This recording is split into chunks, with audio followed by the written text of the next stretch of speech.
Here we are with the bespoke kilt proceeding. I've finished shaping the outer edge of the inside apron. As you can see, I've basted it down.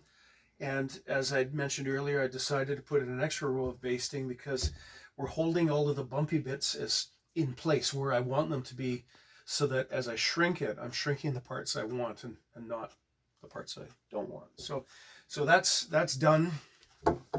Now the time is to cut out the fish. So the first thing that I did was, starting from one end, I go through each of the pleats and I'm looking to make sure everything's right. You know, if there's little bits of extra thread or yarn or stuff, I'll pluck them out. But I'm making sure that the work looks as good on this side as it does on the outside. Then having done that, I get to the first pleat and I can see the back stitches, but I'm going to stick my finger through there to ensure that, yes, this is the seam that the buttonhole passes through. So to that end, I do a couple of, as you can see, a row of crisscrosses with yellow chalk, and that's me warning myself not to cut this piece. Later on, as you can see from the white line, I'll be cutting to produce the flap that's going to cover the canvas. But in the meantime, very strongly cautioning myself, don't cut this, because if you do, you're in trouble. And as you can see, I've marked each pleat. The yellow line indicates where I'm going to be steeking, and the faint light white line marks where I'm going to be cutting to. So let's wind up a bit, and we're not going to go through the whole thing here. Using my good scissors. Now, how far up to go? I come to within a couple or three fingers of the bottom of the where the steeking is going to be. I'm going to choose, now I've marked there, but I'm actually going to roll it back one. Let's take it, because you can see that element of the tartan. I'm going to bring it there. And how much to take off? I like a generous seam allowance. For two reasons. If we cut this too thin, we're going to have trouble doing the herringbone stitch while preventing it from coming through the outside of the cloth. So I think I want to reduce it about half the bulk. So to that end, here's the width of the pleat, 4 fingers. So I'll have 4 fingers wide. Well, I'm going to take off 2 fingers. There you go. There's another measuring system to outwit or to upset the metric versus imperial brigade. Now, as you can see, I've done this one. You may be able to see it in the you may not be able to see it in the picture, but there's the edge that I just cut. I'm going to come over about 1/2 inch using the scissors properly, so you can see. I don't know if you can see the detail there, but there's my first cut edge. There's my second cut edge.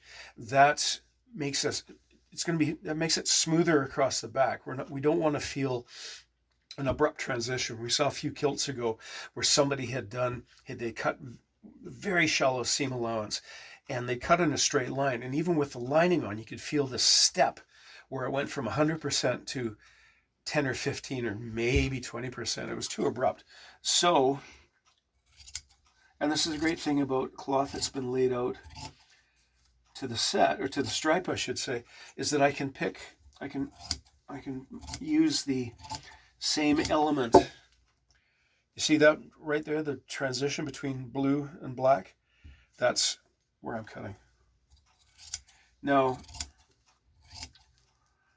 I'm not going to take you through the whole thing. In fact, as soon as I finish this cut, I'm going to ask the videographer to stop, and then later on when I've reached the end, we'll start again, and I'll show you how I do this patch here. So we'll see you in just a couple of seconds. Yes. Okay. Here we are again. I'm getting down towards the last 4 here. So what I'm going to do now is I'm feeling where that seam is. So on this one, there's the seam. On this one, there's the seam. And you can see, remember, this is 5 inches.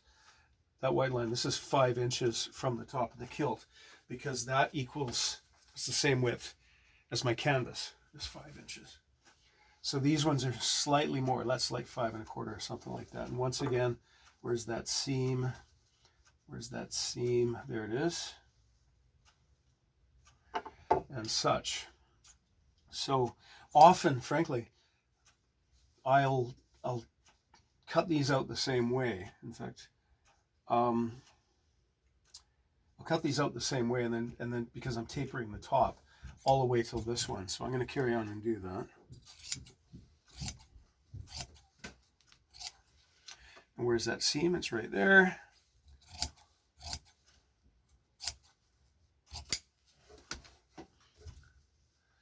So for this one, clip, and the relief is good.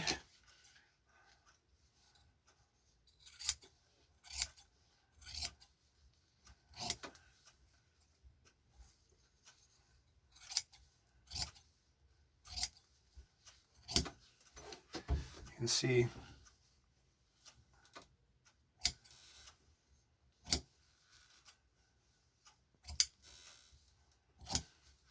this is funny. I'm doing it this way for the purpose of the video. Usually I'll cut this, I'll cut these, and then I'll notch this out, but I'm finding this is actually a slightly better way. So I've taught myself something. I'm going to continue doing this in the future.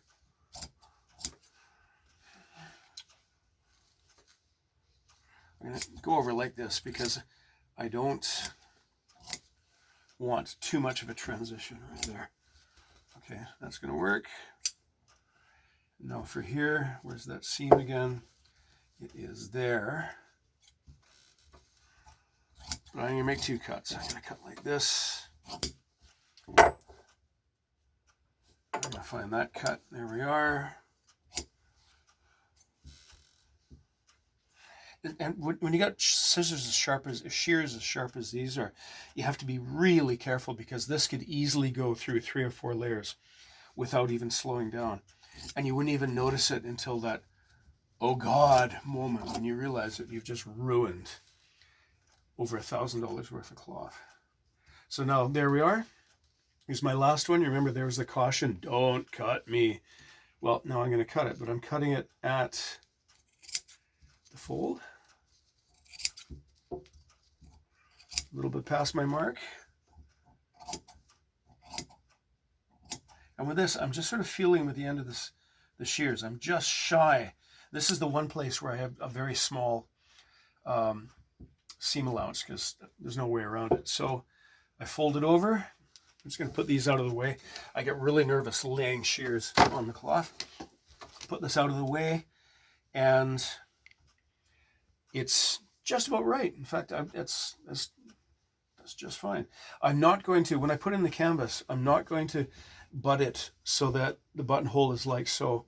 I'm going to do it so that there's a bit of an overlap. I just consider that a better practice because if older kilts, you'll see it like this, but that also means if you're wearing kilts and shirt sleeves, you can often see a glimpse of shirt through the aperture, and it's not a good look for me. So I'm going to give it about, let's say 3/8 inch overlap. And the next stage is I'm going to be steeking and then putting in my canvas. So thank you.